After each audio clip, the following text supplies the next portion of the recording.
안녕하십니까. 크리스찬 나우 김은교입니다. 2010년 8월 5일 칠레의 한 탄광이 무너졌습니다. 33명의 광부들이 지하 700m에서 69일간 처참한 시간을 지내야 했습니다. 그들이 그 깜깜한 절망 속에서 그들을 구원했던 것은 시 한 편과 기도였다고 합니다. 그들이 읽었던 시는 노벨문학상을 받았던 시인이며 정치가였던 파블로 네루다의 커다란 기쁨이라는 시였습니다. 그 시는요, 이렇게 되어 있습니다. 나는 이웃들을 위해서 시를 쓴다. 그들이 눈이 단순해서 내 시를 읽을 수 없을지 모르겠지만 내 삶을 흔들었던 곡조가 언젠가 그들의 귀에 닿을 것이다. 농부들은 두 눈을 들어 하늘을 볼 것이고 광부들은 미소 지을 것이고 또 기관사는 이마에 땀을 흘릴 것이고 또 어부들은 파닥파닥거리는 물고기를 잡을 것이고 또 기계공들은 방금 목욕하고 새 옷을 입고 비누 냄새 풍기며 내 시집을 읽을 것이다. 그들은 모두 이렇게 얘기할 것이다. 그는 우리의 친구였다. 그는 우리의 친구였다. 네, 우리에게도 그럴 만한 시인이 있을까요? 우리가 친구라고 할 만한 시인이 있을까요? 예, 선생님, 우리에게도 그럴 만한 친구가 있을까요? 네, 저희 2월 17일 날 네네. 저희가 이제 고은 선생님, 시인 네네. 고은 선생님 댁을 방문했었는데 네. 그때 감흥이 지금까지 살아있는 것 같아요. 네네. 그런데 이제 5개월 뒤에 또 오늘 네. 귀한 선생님 시인을 모시게 돼서 네. 또 기대가 됩니다. 네, 그렇습니다. 오늘 모실 시인이 어떤 분인지 영상으로 보시겠습니다. 교사이자 동시에 참여 문학인으로 활동해온 한국을 대표하는 도종환 시인. 그는 투병 중인 아내에 대한 사랑을 담은 시집 접시꽃 당신으로 언론의 주목을 받으면서 베스트셀러 작가가 됐다. 하지만 1989년 교육 민주화 운동에 뛰어들며 약 10년간 해직의 가시밭길을 걷게 되는 도종환. 이후 자연으로 돌아가 산방 생활을 하며 사회와 역사, 자연과 학생들의 꿈을 그린 시 세계를 펼쳤고 절망적인 삶의 굴곡 속에서 탄생된 시 담쟁이는 교과서에도 실리며 국민들의 큰 사랑을 받게 된다. 지난해부터는 매일 아침 여의도로 출근하는 국회의원 시인으로서 시를 쓰는 마음으로 의정 활동을 펼치고 있는데 모든 생명을 귀히 여기는 시인의 글과 인생 이야기, 그리고 그리스도인들과 함께 나누는 진솔한 대화를 지금부터 만나본다. 담쟁이, 저것은 벽, 어쩔 수 없는 벽이라고 우리가 느낄 때 그때 담쟁이는 말없이 그 벽을 오른다. 물 한 방울 없고 씨앗 한 톨 살아남을 수 없는 저것은 절망의 벽이라고 말할 때 담쟁이는 서두르지 않고 앞으로 나아간다. 한 뼘이라도 꼭 여럿이 함께 손을 잡고 올라간다. 푸르게 절망을 다 덮을 때까지 바로 그 절망을 잡고 놓지 않는다. 저것은 넘을 수 없는 벽이라고 고개를 떨구고 있을 때 담쟁이 잎 하나는 담쟁이 잎 수천 개를 이끌고 결국 그 벽을 넘는다. 담쟁이. 이거 언제 들어도 좋은 시네요. 선생님, 그 3년 전에 노문화예술회관에서 그 610석이 꽉 차가지고 네. 다들 서서 듣고 그때 그 큰 무대에서 선생님이 이 낭송하시던 모습이 아주 감동적이었어요. 고맙습니다. 예, 선생님. 이 시가 교과서에도 많이 실려 있죠. 네, 예. 중고등학교 교과서에 국어 교과서에 실려 있고요, 문학 네네. 교과서에도 실려 있고. 예. 근데 이게 특별히 IMF 때 많이 애송되었다고 이런 얘기를 들었는데요. 이 시가 어떻게 탄생된 건지 좀 말씀해 주시면 합니다. 저도 힘들었을 때요. 네. 제가 아주 힘들어서 어떻게 살아야 좋을지 막막할 때, 그러니까 직장도 잃고 또 뭐 감옥에도 끌려갔다 나오고 살 길에 막막하고 비슷한 처지에 있는 사람들과 함께 어떻게 살아야 좋을지를 상의를 하는 중이었는데요. 힘없는 사람들끼리 모여서 뭐 국리를 해봐야 뾰족한 수도 나오지 않고 그래서 답답해서 고개를 돌리다가 옆에 건물, 창밖에 옆에 건물에 담쟁이가 벽 가득 올라가는 모습을 보았어요. 그래서 그때 저것들은 저 물 한 방울도 없고 흙 한 톨도 없는 곳에서 어떻게 저렇게 푸르게 살고 있을까 생각해 보니까 나보다 더 힘든 것 같다 이런 생각을 했고요. 그래서 갑자기 이제 회의 중에 회의서리 뒤에다가 연필로 조그맣게 그 저것은 벽 이렇게 써 내려갔죠. 나 혼자 살 길 찾는 것보다 네. 저렇게 함께 손을 잡고 벽을 넘어가는 네. 쟤들처럼 살아야하는 건 아닌가 뭐 그런 생각. 그다음에 절망적인 환경을 저렇게 아름다운 풍경으로 바꿀 수 있다면 얼마나 좋을까 뭐 그런 생각을 하면서 그 시를 몰래 연필로 조그맣게 썼던 거예요. 그런데 이제 제가 힘들었을 때 써서 그런지 직장인들 중에 네. 굉장히 힘들고 어렵고 또 기업을 경영하다가 어려움을 겪거나 인생을 살면서 벽을 만났던 많은 분들이 이 시를 좋아하셔서 저로서는 참 고맙죠. 네. 특별히 이제 IMF 때 가장 그 국민들이 절망하고 그랬을 때 이 시가 애송된 걸로 알고 있습니다. 네, 예. 그렇습니다. 예, IMF 때 그 시기에 가장 좋아하는 시 1위로. 네, 직장인들 설문조사했을 때 내 인생에 꼭 간직하고 싶은 시 1위 예. 그 시가 꼽혔었죠. 절망의 상황에서 굉장히 위로와 격려가 되는 시였으니까 그랬을 것 같고 예. 저는 담쟁이 이렇게 있다 보면은 김남주 시인의 함께 가자 우리 이 길을 그 시가 또 연상이 돼요. 예, 험한 파도 거친 바다 그리고 산 이 굉장히 고통스러운 그 길을 함께 가자. 그렇죠. 또 가다가 지치면 서로 이렇게 세워주고 기대어주고 그런 느낌이 이제 들더라고요.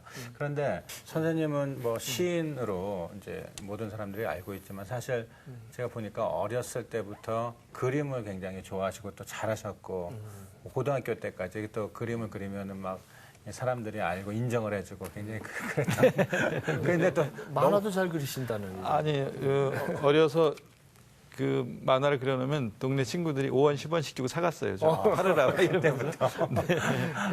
무슨 바자회 카드전 이런 걸 하면 제게 제일 비싸게 팔리고 그랬었어요. 아, 그러셨구나. 그 길로 갔어야 되는데 못 갔어요. 왜 너무 가난해서 이제 그랬다는 이제 뭐 미대를 갈 수 있는 형편이 못 됐고요. 네.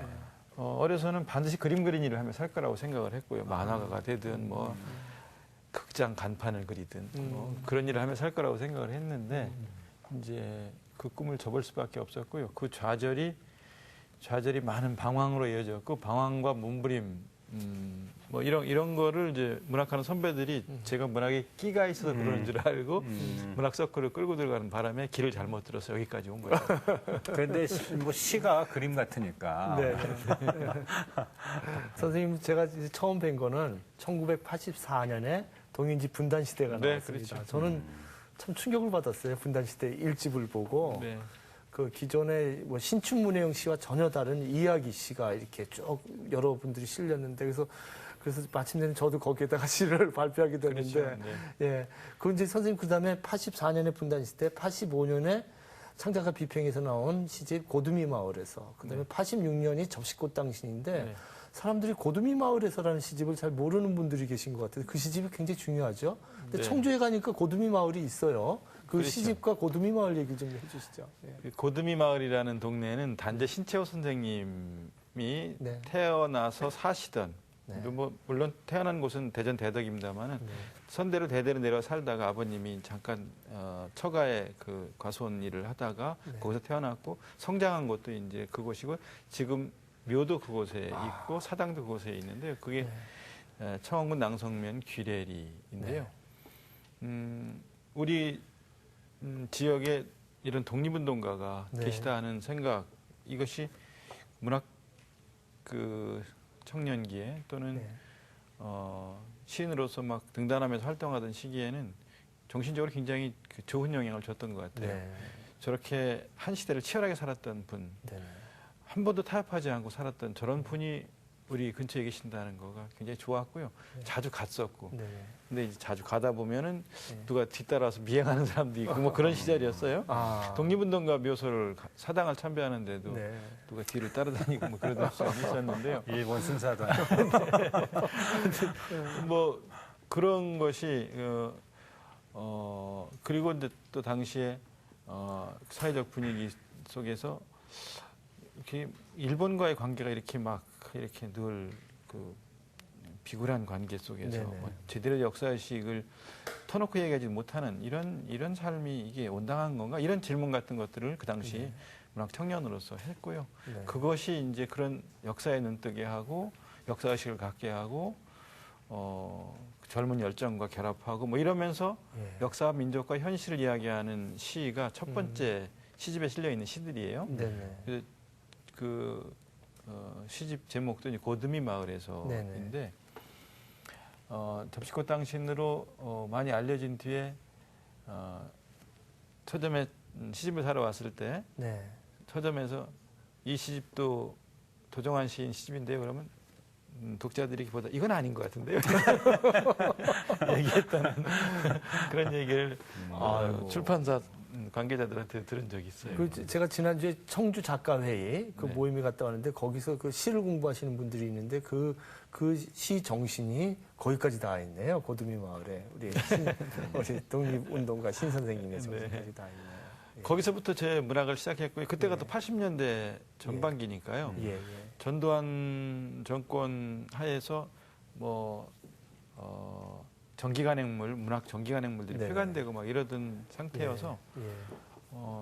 이거는 우리가 용납할 수 없다. 예, 예. 표현할 그 막 에너지가 넘치고 표현하고 싶은 막 열정이 끌어넘치는데 표현할 매체들이 싹 없어지는 거에 대한 네네. 그 용납할 수 없다는 생각과 예. 자연스럽게 체제와 불화하게 되고 네네. 그리고는 이제 저항하게 되고 뭐 이런 길로 갔었던 거죠. 네. 그런 시기에 냈던 시가 이제 첫 번째 시집인데요. 네. 사람들은 이제 접시꽃 당시 첫 번째 시집인 걸로 기억하는 사람이 많습니다. 아이고 그 중요한 시집인데 이 고두미 마을에서 선생님 몇 구절이라도 좀 중요한 구절 한번 낭송을 부탁드리겠습니다.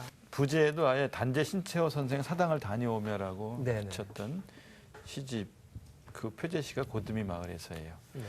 이 땅의 3월 고두미 마을에 눈이 내린다.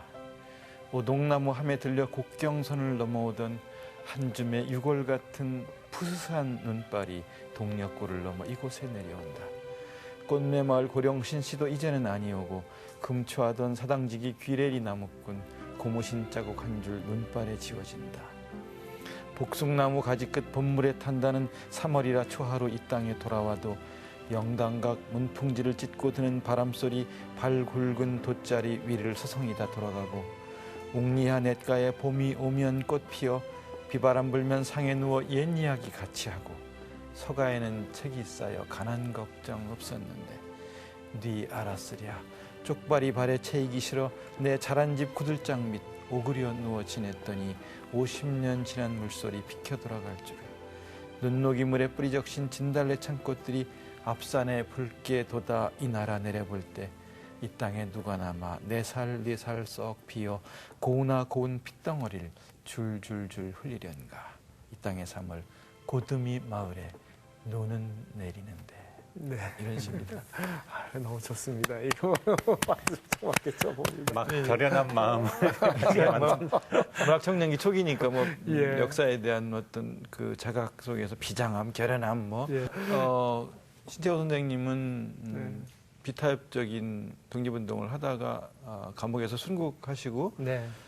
그 유골이 되어서 돌아오셨는데 네. 매장 허가를 내주지 않아서 네. 사시던 집 부들장 밑에 오. 그냥 계속 거기 모셔져 있다가 나중에 해방 이후에 묘를 쓰고 모시게 된 거죠. 그런 얘기를 생각하면서 뭐 이렇게 의분에 차서 이렇게 썼던 시죠. 예. 그 이야기를 조금 이제 앞으로 거슬러 가서요. 네. 군대 이야기를 안 할 수가 없어요. 예, 예. 79년도 봄에 입대하셨죠. 예. 그리고 네, 뭐 늦게 좀 늦게 하셨. 뭐 교직에 한 3년 정도 있다가 늦게 군에 갔어요. 그랬더니 뭐 이제 고등학교 교사를 했었는데요. 제자들이 먼저 가서 고참이 되어 있어요. 아, 선생님 자주 찾아뵈야 되는데 오지 마라, 절대 오지 마라. 아는 척도 하지 말고. 절대 오면 안 된다. 그런데 1년 뒤에 저 5.18 민주항쟁이 광주에서 일어나고 거기에 예. 또 진압군으로 이렇게 가시게 되고 네. 예, 아이 참 마음이 힘드셨을 것 같아요. 그래서 제가 그 이야기를 보니까 그 소총 탄화를 거꾸로 장전을 해서 격발이 안 되도록 그렇게 하셨다고 하는 이야기도 들었고 그때 마음이 참 어땠을까? 그 마음을 또 사격 명령이라고 하는 시, 그 시 예, 속에 또 예. 담으셨던데 네, 그때 참 마음이 어떠셨어요? 교직에도 3년 정도 있다가 군에를 늦게 갔었고요. 또 휴가 나와서 대학생인 제자들이 하는 이야기를 다 들었고 바깥의 상황을 알고 들어갔었기 때문에요. 이제 특히나 그 해 5월에 광주 출신의 군인들이 네.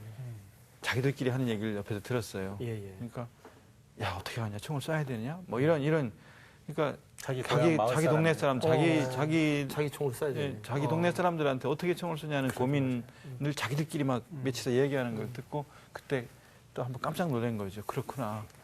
우리가 지금 외국에서 우리를 침략했다든가 외적을 지킨다든가 그러기 위해서 우리가 군에 와 있는 건데 우리가 보호해야 될 시민들, 국민들 향해서 총을 쏜다는 거가 이거 어떻게 받아들여야 되나 하는 생각과 그다음에 또 그 군복을 입고 있을 때는 명령에 복종하지 않으면 안 되는 그런 체제 속에 있는 거고 그 상황 속에 갈등을 하다가 제가 내릴 수 있는 결정은 명령대로 총은 들되 내가 방아쇠를 다 당겨도 총알이 나가지 않게 하는 수밖에 없다. 그래서 이제 그 자동으로 나가게 돼 있는 탄창을 눌러 빼서 맨 위에 있는 실탄을 거꾸로 장전해서 탄창을 밀어놓고 그래서 방아쇠를 당겨도 총알이 안 나가게 해놓은 채 대치를 했는데요. 그 탄창을 밀어넣는 순간 이 결정 때문에 내가 죽을 수도 있다라는 그렇죠. 생각을 하게 되는 거죠. 테니까. 예, 예. 예. 뭐 저쪽에 시민군이 무장을 하고 네네네. 있는 상태니까 그렇게 해서 내려오는 거니까. 그런데 그래도 이 상황에서 이렇게 할 수밖에 없다. 네. 그 뒤에는 그 뒤에 어떻게 될지는 그때 맡기고 내가 할 수 있는 일이 이런 것밖에 없다라고 하면서 많이 괴로워했었죠. 힘들었었고요. 네. 그래서 그 군영수첩에다가 이제 그거를 이제 썼던 게 사격명령이라는 시죠. 그래도 아무래도 이제 도종환 선생님 그러면 접시꽃 당신을 빼놓고 얘기하지 않을 수가 없잖아요. 그것이 선생님은 이제 뭐 유명하게 만들기도 했지만 또 거기에 얽힌 좀 이야기도 많이 있죠. 그 이야기 좀 해주시면 좋을 것 같습니다. 뭐 처음에는 뭐 명성을 생각하고 쓴 건 아니고요. 그렇죠. 내 아픔에 정직하자, 고통에 정직해야지만 그 고통의 한가운데를 통과해 나갈 수 있을 것이다라고 생각을 했고 당시 시대적인 상황은 뭐 시대의 아픔, 또 이웃의 아픔 쪽에 더 많은 관심을 가져야 되는 시대였지만 개인의 아픔이든 남의 아픔이든 또 이웃과 시대의 아픔이든 그 아픔에 정직한 태도가 시인에게는 필요하다 하는 생각을 했고요. 그리고 그 내 아픔을 정직하게 바라보면서 또 슬퍼했고 아파했고 또 많이 뉘우치고 반성하고 괴로워했던 것들도 있고 뭐 그런 이야기들을 시로 썼던 거죠. 그런데 어쨌든 하여튼 전혀 생각하지 않았던 그런 독자들의 반응 이런 것 때문에 어느 날 아침 유명한 사람이 되어가지고서 많이 시골 학교 교사로서 힘들기도 했고요. 감당이 잘 안 되는 그런 시간도 많았었죠. 근데 어떤 분들은 말씀하셨듯이 시대 아픔에 더 집중해야 되는데 이런 좀 너무 낭만적인 개인의 아픔을 가지고 이렇게 하는 거에 대해서 또 말씀도 하셨지만 또 그 접시꽃 당신 가지고 또 조사를 하고 사상 검증을 하고 이제 이런 면도 있었잖아요. 저는 근데 네. 가만히 그게 좀 어이없기도 하지만 그런 시대를 살았죠. 뭐 근데 그러니까 그게 또 맞는 것 같기도 해요. 왜 그러냐면은 그 개인의 아픔, 고통과 시대 고통과 아픔이라고 하는 건 굉장히 맞물려 있지 않겠어요? 그래서 접시꽃 당신 개인의 어떤 고통을 이야기하는 것도 있지만 그걸 통해서 또 우리가 시대 아픔을 공감할 수도 있지 않았을까. 그래서 그런 사상 검증도 뭐 일리가 있겠다 그런 좀 엉뚱한 생각을 해봅니다. 그러니까 예를 들면 희망이 있는 싸움은 행복하야라는 시 안병동이라는 제목의 시인데요. 그러니까 이 시를 암 환자들만 모여 있는 병원에 가서 절망적인 희망이 전혀 없는 사람들을 보면서 만약에 희망이 있는 싸움을 한다면 얼마나 행복하겠는가 하는 생각을 하며 쓴 시인데 이제 그 교육 당국에서는 여기서 말하는 희망은 뭐고 싸움은 뭐고 이렇게 조사를 받고 뭐 접시꽃 당신 뒷부분에 있는 보다 큰 아픔을 껴안고 죽어가는 사람들이 언제나 우리 주위엔 많은데 이런 기절에서 여기서 이야기하는 보다 큰 아픔을 껴안고 죽어간다는 게 뭐냐 이런 조사를 받고 그런 적도 있어요. 뭐 하여튼 그런 시대를 우리가 살았죠. 저만 그랬던 건 아니고요. 많은 사람들이. 그 문학평론가의 시인 최두석 시인은 이 접시꽃 당신을 평해서 기존의 그냥 개인적인 정서만 담은 그냥 연애 시와는 차원이 틀리다. 이웃과 시대의 아픔을 담은 연대성이 강한 시집이다. 이렇게 평가를 하셨죠.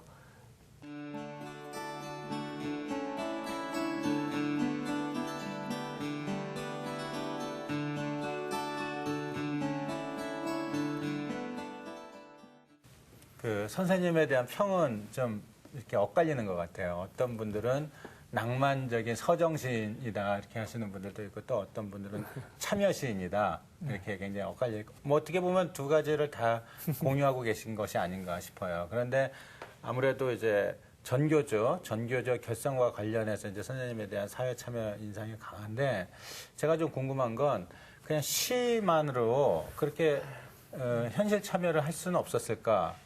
구체적인 이제 현장에 그렇게 참여하고 하셨던 특별한 이유가 있으셨는지 좀 궁금하네요. 아니 뭐 특별한 이유가 있어서라기보다는요. 사범대학을 졸업했고 일찍 교단에 나와서 아이들 가르쳤고 그러면서 고민도 많았고요. 잘 가르치고 싶고 선생 노릇을 제대로 하고 싶고 뭐 이런 고민 속에서 다른 사람들은 어떻게 하나라고 궁금해하다가 이제 YMCA에 나가서 교사들 모임에 같이 참여하게 되었었고 그러다 보니까 이제 새로운 교육 방법, 창의적인 글쓰기 교육 뭐 여러 가지들을 눈뜨게 되고 그것이 이제 저 YMCA 전국 교사 모임에도 한번 나가보자 이렇게 나가고 그렇게 발전되어 온 거죠. 그러니까 교사들의 고민이 집결되면서 우리가 선생 노릇을 잘하기 위해서는 개인적으로 열심히 하는 것도 중요하지만 구조를 바꾸는 것도 필요하다. 구조를 바꾸기 위해서는 우리가 단결된 힘을 가져야 된다. 이렇게 생각했던 것들이 이제 단체를 결성하게 되고 단체를 결성하는 것이 그냥 당연한 그 권리인 것처럼 생각을 했었는데 그게 이제 국가에서 엄청난 탄압이 있으리라는 걸 저는 개인적으로 잘 몰랐어요. 우리가 이런 일을 한다고 그래서 우리가 학교에서 쫓겨나고 감옥까지 가야 될 일인가? 이렇게 굉장히 낭만적으로 생각했어요. 그러지 않을 거다. 그랬는데 이제 결국은 이게 말하자면 의도하지 않았는데 마치 투사가 된 것처럼 그런 역사, 그런 시대 속에 살았던 거죠. 지금 뭐 아주 뭐 이 길이 내 투사의 길이 내 길이다 뭐 이런 생각은 해보지 않았었어요. 그냥 우리가 고민하고 우리가 새로운 길을 찾고 그 모색하고 하는 과정이라고 생각했는데. 제가 이제 그 정교조 얘기보다도 그냥 실제 교사를 하면서 느끼셨던 아픔을 좀 듣고 싶은데 제가 기억하는 시가 이제 돌아온 아이라는 시가 있잖아요. 네네. 그 시가 어떻게 된 이야기인지 좀 이야기도 들려주시고 좀 낭송도 해주시면 해서요. 네. 어떤 시인지요? 그 돌아온 아이와 함께라는 시에 나오는 이야기는요. 이제 아이들 중에는 뭐 이렇게 도둑질도 하고 네네. 남의 돈, 남의 물건에 손대기도 하는 아이들이 있어요. 성장 과정이 있을 수 있는 거거든요. 네네. 근데 학교 앞에 문방구에서 도둑질을 하다가 잡혔어요. 현장에서. 네. 그래서 그 문방구 주인 할아버지가 학교로 전화를 하셔서 안무개가 그 반에 있느냐 그래서 있습니다. 내가 지금 이런 상황에서 얘를 잡고 있다 그래서 깜짝 놀라서 내려갔죠. 내려갔는데 전화 거는 사이에 도망을 갔어요. 그리고는 아무리 찾아도 집에도 없고 집에도 안 들어오고 여러 날째 학교에도 안 오고 그러다가 며칠 만에 친구들이 산속에서 얘를 데려왔어요. 네. 산에서 그냥 밤을 새우고 이슬을 맞으면서 그냥 집에 안 들어갔던 거죠. 무서워서. 근데 와서 보니까 아이들이 데려왔는데 자꾸 교복, 옷, 소매로 왼쪽 손목을 자꾸 가려요. 그래서 너 왜 그러냐 하고서 보니까 칼자국이 쭉 손목에 나 있는 거예요. 그래서 얘를 데리고 아차 싶어서 얘를 데리고 이제 조그만 상담실로 데리고 가서 어떻게 된 경위인지를 물었어요. 근데 이제 엄마도 이혼하고 안 계시고 아빠가 옹기 굽는 일을 하며 사는데요. 하루 종일 일을 하시고 바쁘고 아이들은 제대로 돌볼 사람이 없고 친구들이 쓰는 돈, 친구들이 가는 오락실 가고 싶고 그러다 보니까 자꾸 돈의 유혹에 끌려서 그동안 몇 번 도둑질을 했어요. 근데 안 들켰어요. 그러고는 성당에 나가서 고해성사를 하면 신부님이 주기도문을 뭐 10번 외워라 이렇게 앞으로 그러지 말아라 하고 하니까 이제 그렇게 하다가 이번에 들킨 거예요. 네. 근데 이제 그 이 아이가 성당에서 복사를 했어요. 신부님 미사 중에 도와서 이렇게 돕는 일을 하는 아이를 복사라고 하잖아요. 근데 신부님이 강론 중에 하신 말씀이 생각났던 거예요. 죄를 지은 몸으로 지옥에 떨어지는 것보다는 죄를 지은 손 하나를 잘라버리고라도 천국에 들어가는 것이 나으니라. 그 생각이 나서 집에도 안 들어가고 밤을 새우면서 이제 그 연필 깎는 그 칼로 필통에서 꺼내가지고 그치 손목을 계속 그었던 거예요. 그래서 이제 피 흘리고 딱정이가 지은 그 손목을 제가 바르게 가르치지 못한 제 손으로 잡고 기도를 한 적이 있는데요. 그 기도의 내용을 시로 쓴 게 이제 돌아온 아이와 함께라는 시예요. 부탁드리겠습니다. 네. 한번 읽어볼까요? 네. 좀 긴데요. 내용은 이렇습니다. 돌아온 아이와 함께. 지금 당신 앞에 돌아와 무릎 꿇고 올리는 이 아이의 기도를 들어주소서. 달도 없는 밤 가을 숲속에서 몇 밤을 지새고 5번째 도둑질을 하다 들킨 왼손을 오른손의 칼로 내리긋고 피 흘리며 돌아온 이 아이의 한 손에 바르게 가르치지 못한 제 한 손을 포개어 당신께 올리는 우리의 기도를 들어주소서. 이 아이가 자라며 원망해온 남루함과 헐벗음, 누추함보다 이 아이의 아비가 진흙에 손을 넣고 대대로 빚어온 붉고 고운 항아리들의 의미가 더욱 값진 것임을 깨닫게 하여 주시옵고 이 아이가 자라며 동경해온 풍성함과 사치스러움, 비어있는 반짝거림보다 흙에서 건진 것들로 일용할 그릇을 삼는 저 정직한 옹기들의 넉넉함이 더욱 소중한 것임을 깨닫게 하여 주시옵소서. 불가마 옆에서 평생을 살아오는 일과 그 이웃들의 가난이 어디서 비롯되었는지를 너무도 잘 알고 계시는 당신께 이 아이가 원망해온 것들과 유혹에 빠져온 나날들을 빠짐없이 지켜보고 계셨을 당신께 또다시 죄의 보석을 비옵는 까닭은 그들의 빼앗김과 짓눌림, 한스러움에서 더욱 벗어나지 못하도록 옥죄어오는 끈끈한 거미줄이 이 땅의 어느 구석에서 움솟는 것인지 그들에게 바르게 이야기하고 참되게 일깨워 제 손에 칼을 긋던 다른 한 손을 들어 결연히 그 어떤 것을 금그어 가야 하는지를 아직 다 깨우쳐주지 못한 까닭입니다. 자신을 속이며 쉽게 사는 일보다 흙을 디디고 흙을 만지며 정당하게 노동하는 일이 보람찬 삶임을 뜨겁게 깨닫는 아이가 되도록 바른 삶의 지혜를 불어넣어 주시옵고 제게 맡기신 가난한 이 땅의 많은 아들, 딸들도 어떻게 우리가 바르게 살아야 하며 무엇이 우리를 바르게 살지 못하도록 하는지 우리가 진정 미워해야 할 것들은 무엇인지를 진지하게 생각하는 아이로 이끌어갈 수 있도록 제게 힘을 주시옵고 도와주시옵소서. 99번 용서하시고 마지막 한 번을 더 용서하시는 당신 앞에 돌아온 아이와 함께 무릎 꿇고 올리는 우리의 기도를 들어주소서. 피 흘리며 돌아온 이 아이의 한 손에 바르게 가르치지 못한 제 한 손을 포개어 당신께 올리는 우리의 기도를 들어주소서. 숙연합니다. 네. 선생님들이 이렇게 아이 한 명 한 명의 영혼을 사랑하는 거 아니겠습니까? 제가 할 말을 잊었어요. 네, 그렇죠. 그런 마음으로 사실 이제 참교육 운동을 하셨고 네. 그랬는데 이런 말도 안 되는 상황 속에서 지금 1,500명이 그 당시에 교사들이 강릉에서 쫓겨나고 100명이 구속돼서 감옥에 들어가야 되는 그런 참 처참한 상황이었었죠. 그래서 선생님도 그래서 예, 감옥 생활을 이런 아이들을 바르게 교육시키기 위해서 고민하다 이제 제가 감옥 전과자입니다.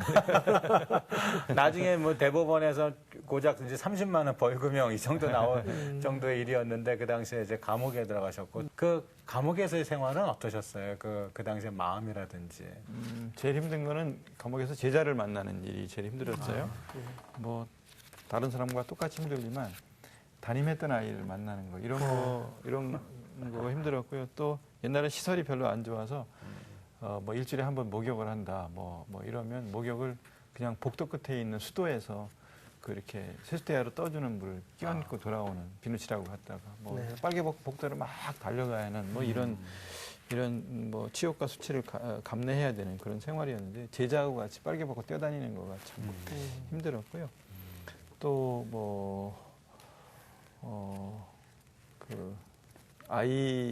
남의 아이를 잘 가르치자는 생각으로 이런 일을 하다가 내 자식한테는 한글도 제대로 못 가르쳐주고 여기 왔는데 어디서 글을 배웠는지 아들 녀석이 이제 뭐 편지를 감옥으로 보내오고 그럴 때 이제 막 정말 많이 울었죠. 네. 정말 아들의 편지를 감옥에서 받고서는 감옥의 벽을 손바닥으로 막 치고 막 이러면서 막 방을 떼굴떼굴 부르면서 막 울고 뭐 그랬던 뭐 일도 있고요. 하여튼 뭐 그래서 또 그런 상황에서도 결국은 뭐 다시 마음을 추스리는 것은 뭐 기도하고 하는 뭐 그런 거죠. 그러니까 당장 어디 뭐 십자가 하나도 없으니까 그냥 감옥의 벽에 막 뾰족한 걸로 가로 세로를 그어서 십자가를 만들어 놓고 그 앞에서 울면서 기도하고 뭐 그리고 또 몰래 이제 뭐 숨어서 시를 쓰고 뭐 시 쓸 수 있는 필기도구나 이런 걸 안 주니까 뭐 어디 구해서 볼펜 심 도막 요만한 걸 하나 구해서 그걸로 화장지 포장지라든가 뭐 아니면 좋습니다. 책 번입돼서 들어오는 책 뒤에 보면 꼭 백지가 한 장 있거든요. 어떤 책이나 그런 데다가 몰래 시를 써놓고 아주 조그맣게 숨어서 모포 뒤집어 쓰고 이제 밥 먹다가 밥알 몇 개를 이렇게 따로 떼어놓고서 그걸 붙여놓기도 하고 비누 포장지 속지가 있습니다. 그런 데다가 쓰기도 시를 하고 쓰기도 하고. 그래서 몰래 나중에 취록할 때 갖고 나오고 그런 적도 있습니다. 선생님 그 책 있지 않습니까? 꽃은 젖어도 향기는 젖지 않는다. 네. 한겨레 신문에 연재했던 책이잖아요. 네, 연재했던 글을 모아서 한겨레 출판사에서 나온 책인데요. 이 책에 보면은 그 얘기가 써 있어요. 감옥의 벽에 십자가를 새겨놓고 376번 면회 교도관의 목소리가 반가운 때 면회에 왔다는 소리를 듣는 것입니다. 하면서 이제 아들 편지 이야기가 나오죠. 네, 376번. 네.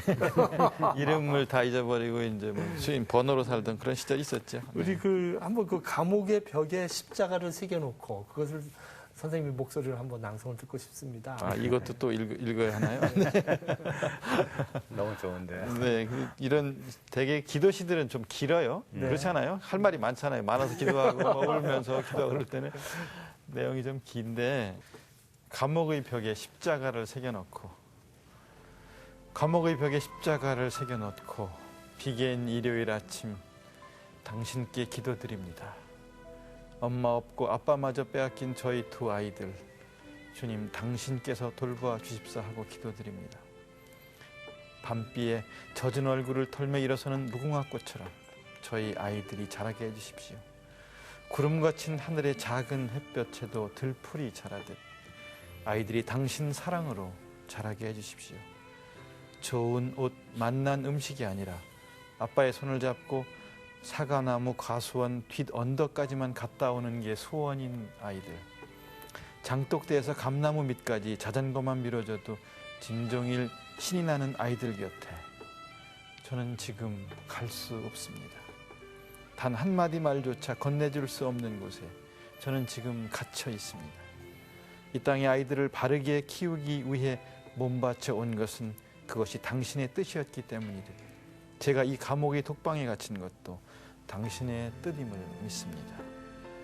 그러나 오늘 아침 눈물로 보리밥 한 덩이를 씹다가 간절히 당신께 기원합니다. 아이들이 눈물을 흘리면 그 눈물을 씻어주는 바람이 되어주시고 들길에 넘어지면 제 스스로 일어나 걸어갈 수 있도록 북돋우는 말씀이 되어주시고 말없이 등을 쓰다듬는 손길이 되어 주십시오. 이 세상의 모든 나무들이 당신의 사랑으로 크는 것처럼 저희 아이들도 당신 사랑으로 자랄 수 있도록 품어 주십시오.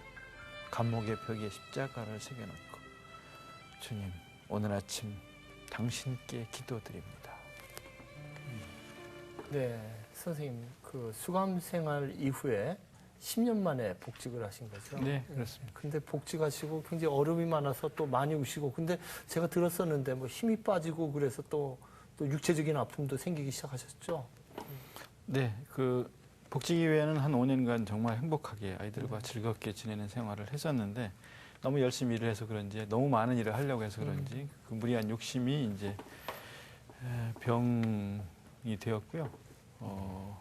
이렇게 몸과 마음의 균형이 깨져서 신경계통의 자율신경의 균형이 깨지는 그런 처음 들어보는 병에 걸려서 이제 연수증이 한번 쓰러졌어요. 네. 그러고 나서 이제 몇 번 휴직을 했고 도저히 안 되게 있어서 이제 결국 학교를 나왔고 그리고 어디 요양할 수 있는 데를 찾아보라고 의사가 얘기를 해서 이제 충북 보은군의 네. 깊은 산 속으로 들어가서 한 10년 가까이 네. 그 속에 생활을 했죠.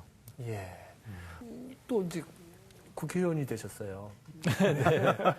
거기서 이제 그동안 행보가 좀 안 어울리는 것 같아요. 네, 맞습니다. 잘 안 어울리죠. 우리가 가야 될 정치의 모습이 시인이 쓴 게 있다고 하면서 그 신동엽 산문시 이야기를 한번 하신 적이 있잖아요. 네. 그 산문시 이야기를 좀 한번 얘기를 좀 해주시죠. 신동엽 시인이 1968년에 쓴 시인데요. 네. 우리 사회가 가야 될 방향에 대해서 얘기를 하고 있어요. 네. 그러니까 거기 대통령 아저씨가 딸아이 손을 잡고 칫솔 사러 나오는 그런 모습. 네.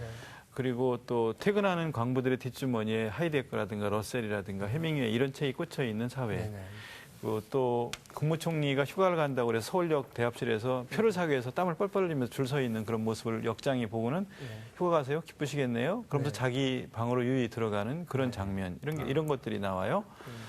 또 그리고 대통령 아저씨가 네. 자전거 뒤에 막걸리병을 싣고 30리 시골길 시인의 집에 놀러 가는 네네. 그런 장면이 나오고요. 또 자기네 그 포도밭에 그 미사일 기지, 탱크 기지가 들어온다고 하면 보상금 많이 받는 걸 좋아할 텐데 네. 나는 절대 내 탱크 기지가 우리 포도밭 들어오는 건 절대 용납할 수 없다고 그러면서 네. 사나이 이 배짱을 지키는 그런 나라 그런 사람들의 이야기가 나와요. 그게 신동엽 시인의 산문시 1에 나오거든요. 네. 그래서 이게 이렇게 일하는 사람들의 복지가 네. 이렇게 구현돼 있고 네. 또 특권 같은 것들이 없는 채 서로 각자 일을 존중하면서 네. 그러면서 또 평화를 존중하면서 네네. 그리고 대통령이 자연스럽게 꽃잎 원단 딸아이 손을 잡고 백화점에 칫솔 사러 나올 수 있는 그런 네. 그런 균형 잡히고 안정된 사회 예. 뭐 이런 사회가 우리가 지향하는 복지 사회가 아닌가 하는 네. 생각을 하면서 이제 그 시를 그때 읽어드렸던 건데요. 네. 정치가 할 일도 그런 거라고 생각을 해요. 네. 본래 시인은 시만 써야 되고 정치는 정치만 해야 되고 학자는 그 강단에서 아이들만 가르쳐야 된다고 생각하잖아요. 근데 김광규 시인이 생각의 사이라는 시에서 그랬어요. 시인이 시만 쓰고 정치는 정치만 생각하고 학자는 강단에만 있으면 이 세상이 낙원이 될 것 같지만 시와 정치의 사이, 정치와 경제의 사이, 경제와 노동의 사이에 대해서 고민하지 않으면 권력과 휴지와 또 돈과 착취와 형무소와 폐허와 그다음에 억압과 통계만 남을 것이다라는 이야기를 김광규 시인이 한 적이 있어요. 그 사이에 대해서 고민하는 거죠. 네. 누군가는 그 사이에 대해서 고민하고 그리고 우리가 이 사이에서 무엇을 해야 할 것인가. 이게 이제 말하자면 시를 쓰는 제가 네네. 문화예술계를 대변한다는 이유로 이제 여기 와 있는 이유 중에 하나도 그런 거죠. 그 사이를 고민할 사람이 누군가는 있어야 한다는 거죠. 네네. 근데 저 같은 사람만 계속 해야 된다는 건 아니고 저 같은 사람도 하다가 굉장히 힘들어요. 그러니까 딴 사람도 좀 교대를 좀 하고 네. 이러면서 정치와 정치, 정치와 경제, 경제와 노동, 노동과 인권의 사이를 고민하는 사람들이 많이 생겨야 한다고 생각합니다. 예.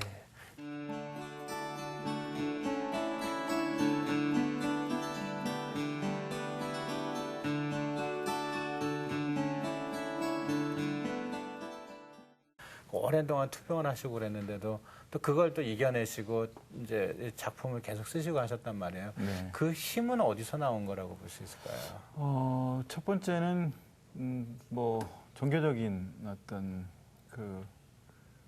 힘, 기도, 이렇게 저는 생각을 해요. 그러니까 산속에 처음에 들어갔을 때는 정말 아무도 없는 적막한 산속이에요. 암에 걸렸던 사람을 치유하기 위해서 지었던 그런 깊은 산속에 있다는 집에 들어가서 거기서 이제 아주 고독하고 적막한 생활. 그다음에 뭐 아무 수입도 없이 아무것도 할 수 없는.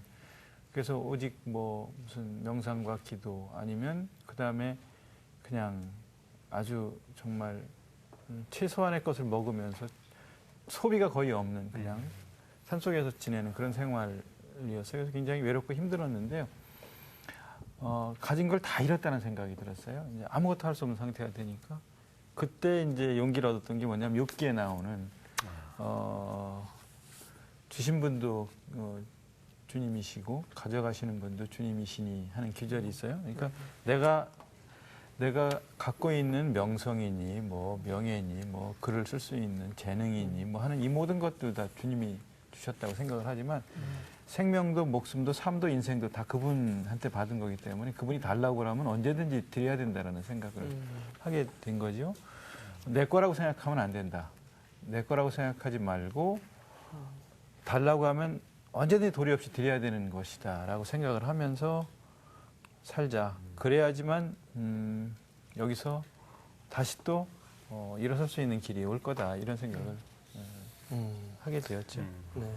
그래서 이 책에서 우리가 누리는 복도 하나님한테 받았는데 어찌 재앙이라고 해서 못 받는다 하겠소 하면서 내게 오는 건 고통도 아픔도 다 축복이다. 여기 그 글이 들어있네요. 네네네. 예. 네. 그 욥기에 나오는 말이죠. 네.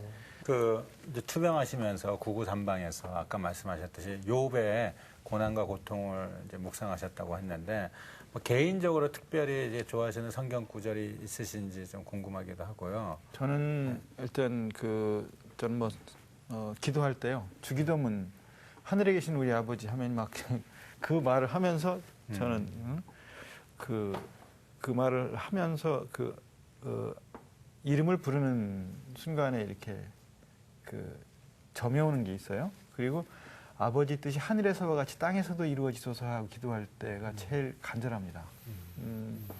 그 기절이 늘 사무치고요. 네. 우리가 종교를 갖고 뭐 사회운동을 하고 무슨 이런저런 많은 일들 하는 것도 결국은 아버지의 나라가 이 땅에서 이루어지기를 바라는 거 아니겠습니까? 그리고 우리 삶의 곳곳에도 그의 스미기를 바라는 것이고요.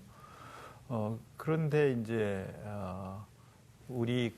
우리와 생각이 같고 친한 사람만 사랑하고 생각이 조금 다른 사람은 사랑하지 않고 사랑에 인색하고 그러지 않습니까? 네. 그래서 진짜 우리가 이게 아버지 뜻에 맞게 사는 건가 이런 생각을 많이 하게 되고 그 기절이 저는 늘 사무치는 기절입니다. 과거에 80년대 이제 참교육 운동하시고 그런 모임 장소로 교회에서 많이 주로 모이시고 그렇습니다. 있잖아요. 교회 아니면 그런 모임도 할 수가 없었죠. 예. 그런데 요즘에 한국 기독교 이렇게 보시면서 좀 마음이 그때랑 비교해 보면 남다르지 않을까 싶으신데 어떠세요? 그때는 정말 우리 기독교가 사랑이고 네네. 또 우리가 사랑을 받았고 또 이게 사랑이구나 하는 걸 느끼게 했고 이게 화해이고 이게 너그러움이구나 하는 걸 생각하면서 그 품에 다들 들어가서 뭐 진리를 찾는 길이라고 생각하면서 그 운동을 했고 이게 하나님이 가라고 하시는 길이라고 생각하면서 이 일을 했던 건데 요즘에는 그런 게 조금 아쉬워요. 네. 사랑에 인색하고 네. 화해와 용서에 너그럽지 않고 나와 다른 사람까지도 용서하고 화해하고 사랑으로 품어안는 것이 우리 기독교의 본질이지 않습니까? 핵심 중에 하나가 우리가 다 사랑의 공동체를 끌어안는 것인데 그 사랑과 화해, 용서에 좀 너그럽지 않고 인색하다. 인색하지 않냐 그런 생각을 좀 할 때가 많습니다. 네. 그렇구나.